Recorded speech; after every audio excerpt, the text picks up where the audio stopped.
Bismillahirrahmanirrahim. Assalamualaikum warahmatullahi wabarakatuh. Selamat malam, salam sejahtera. Saya Cak Lontong, salam lembar. Terima kasih, bahagia sekali rasanya saya malam hari ini bisa hadir di sini. Walaupun sebenarnya di saat yang bersamaan ini ada acara di Kementerian Kesehatan, tapi saya memilih hadir di Charter untuk Annual Report Award 2014. Mohon ini tidak perlu tepuk tangan, saya tidak hadir di sana karena memang tidak diundang. Saya hanya menyampaikan informasi di sana ada acara juga. Pak Mulyaman, luar biasa Pak. Beliau ini menganggap saya seperti saudara sendiri. Tadi ketemu beliau di depan, selamat malam Pak Mulyaman.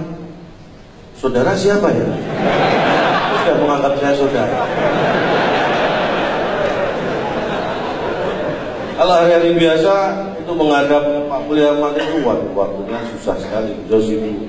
Tapi alhamdulillah dan saya bersyukur karena malam hari ini justru Bapak Mulyaman yang menghadap saya. Terima kasih Pak. Maksudnya beliau duduknya menghadap saya.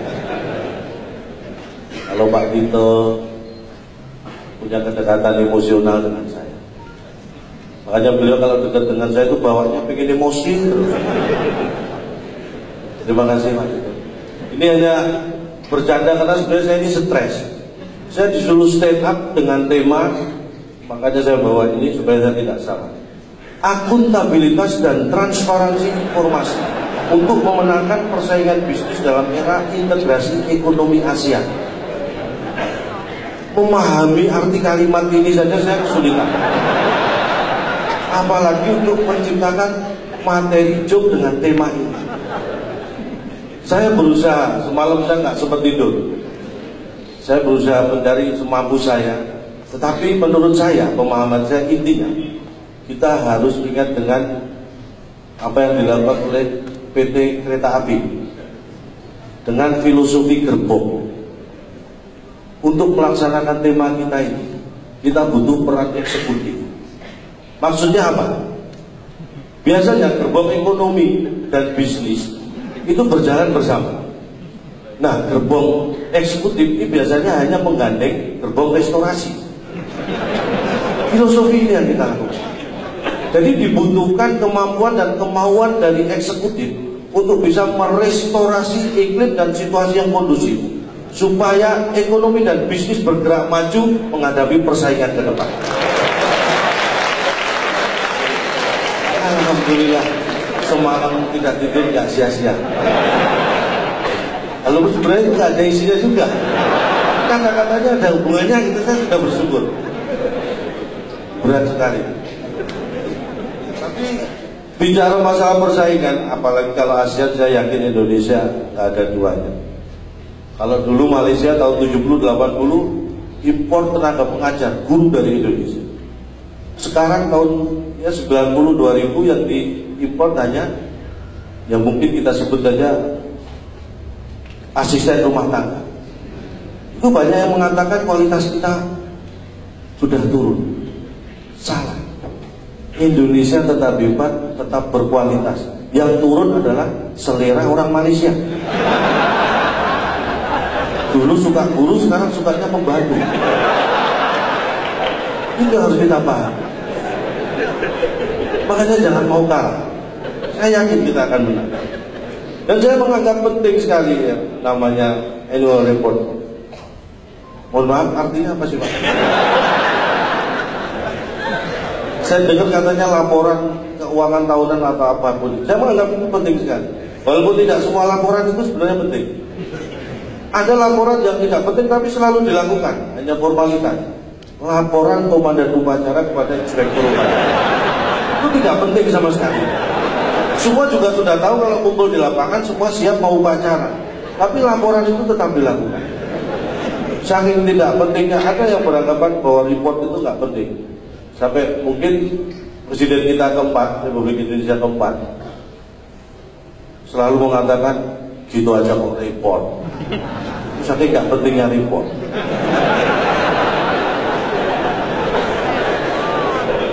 Tapi buat saya pribadi, laporan, terutama laporan keuangan ini penting. Bahkan saya terapkan dalam keluarga saya. Karena saya berpikir, saya masih berpandangan bahwa wanita itu lebih jatuh dalam hal keuangan. Menurut saya ini. Kalau salah mohon dianggap benar.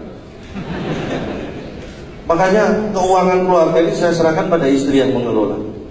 Karena saya tahu kalau keuangan tidak dikelola oleh wanita, maka akan dihabiskan oleh wanita lain.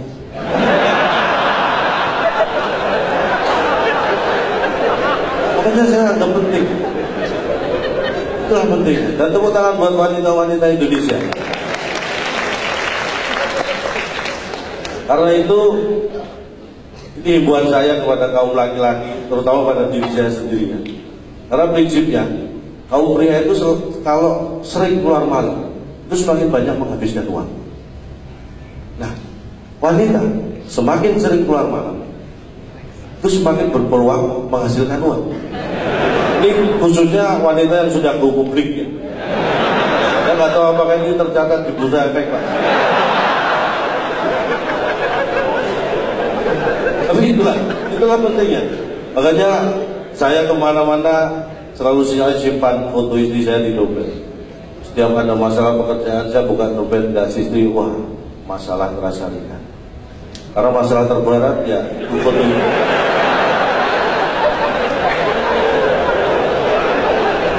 Bicara masalah ekonomi, saya selalu berkutat dengan masalah ekonomi dari dulu. Karena saya secara ekonomi bermasalah terus. Sampai dulu saya mau kuliah, akhirnya saya kuliah di Udayana. Orang tua saya bilang, Udayana nggak usah kuliah, nggak ada kuliah. Jadi kalau ekonomi saya sering mengajak diskusi ya ekonom, pelaku bisnis. Kayak Pak Renal Kasali, Pak Irmawan Kertajaya itu sering saya ajak diskusi.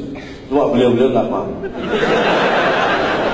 Tapi saya pegang betul pasal 33 Undang-Undang Dasar 1945 bahwa bumi, air, dan kekayaan alam yang terkandung di dalamnya dipergunakan, dikuasai oleh negara dan dipergunakan untuk sebesar-besarnya kemakmuran rakyat.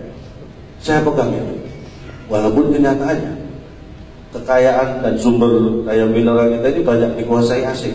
Emas, tembaga itu dikuasai asing. Karena apa? Karena pola pikir kita sendiri. Kenapa sumber mineral kita sampai dikuasai asing dan kita tidak bisa berbuat apa-apa? Karena pola pikir kita sudah menganggap bahwa itu sudah tidak asing lagi. Makanya kita membiarkan. Jadi mulai sekarang kita anggap itu hal yang asing, jadi supaya kita berjuang. Berat memang. Karena Kusnus dulu kalau kita ikut lagunya Kusnus ya, bukan lautan, hanya kolam susu.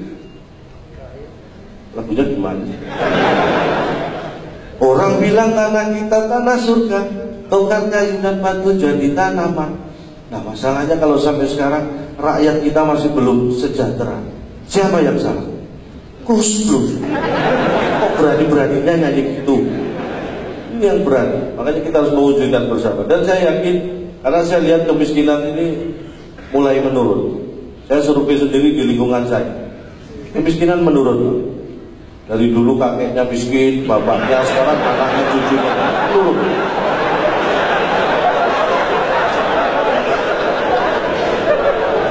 Itu harus kita syukuri. Itu namanya miskin struktural.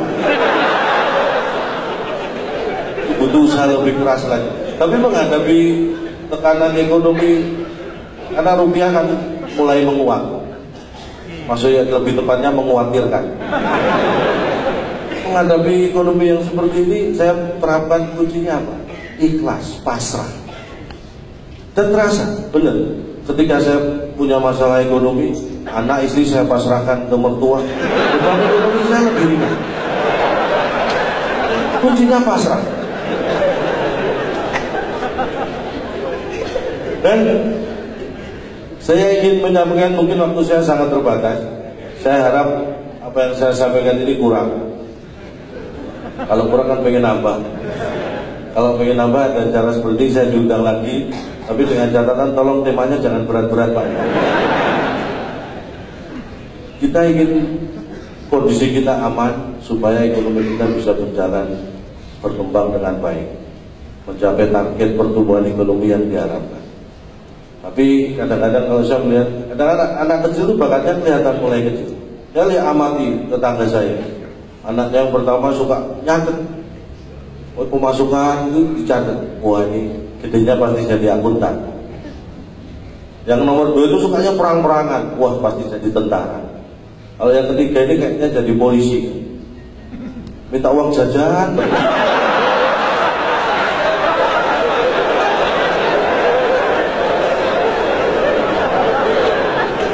Mohon maaf, karena idealnya di Jepang itu, di Jepang satu polisi mengawasi 250 sampai 300 masyarakat.